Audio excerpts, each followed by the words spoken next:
Siren grabs a hold and twists him down. So Connor. And Connor diving into it. Miller, quick hands! And into the corner goes Hankinson! Quickly! Clark at dummy half.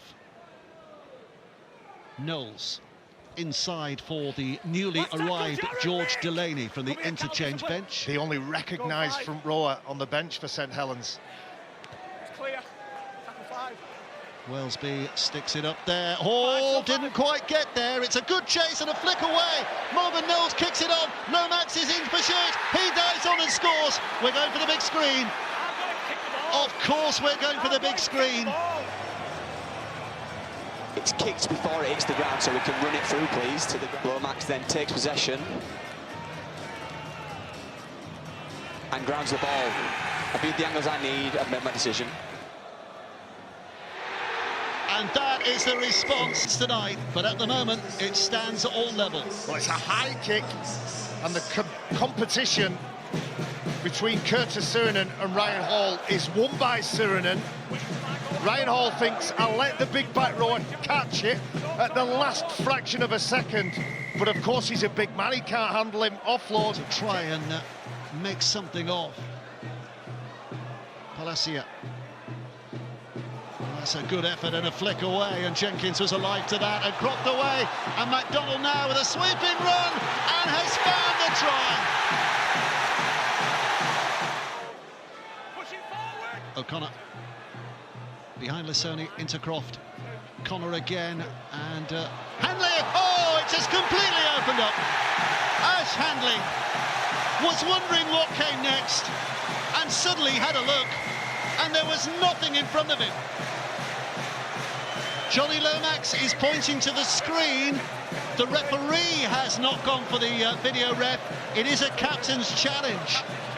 Johnny Lomax could be the last throw of the dice this from St. Helens. He's running at space, he's running at Lomax. Okay, Lomax is then knocked to ground. We're now ruling on level of disadvantage. So Lomax now can't defend the play, so the level of disadvantage is significant. I viewed the angles I need, I made a decision. Well, when you see spaces like that suddenly appearing in defences, there's always a suspicion hanging over it, isn't there? Clear cut. I was a bit worried. Again, Saints' response is more than good. Connor picks up. Watkins looking for an inside pass, and then with the offload to Croft, things developing again here. It's with Handley, takes out a couple of defenders with one sweeping offload, and then flicks it back to Connor, who's taken high. Saints fans could only look on forlornly.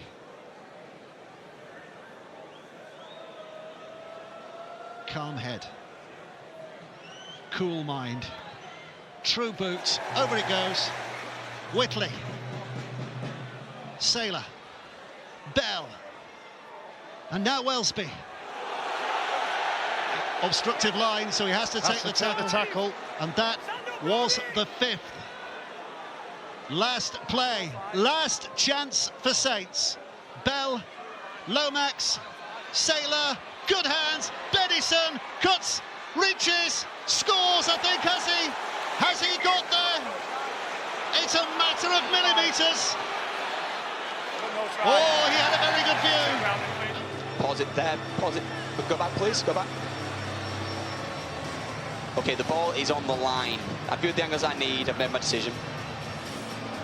It is a matter of millimetres, and now it's a matter of optimism for St. Helens.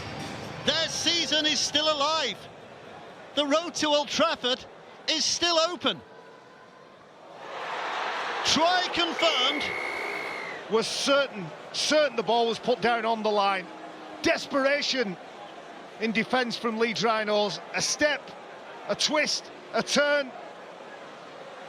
And how much did he need that? It's Bedison who's kicking the goal here to bring St. Helens back within 2 points. The whole of Headingley is hollering, trying to get into his mind. Bedison Dennison keeps his cool and strikes that wonderfully well. And into the final 30 seconds. South stands already celebrating victory, but Saints still have the chance to come again. Down that left-hand side, Percival hurls it back towards the middle, and it's a penalty for St. Helens. Penalty for Saints. Clock still running down. Jared O'Connor ends up with the ball in his hand. The speculative offload is touched by Brodie Croft, and then Jared O'Connor is offside.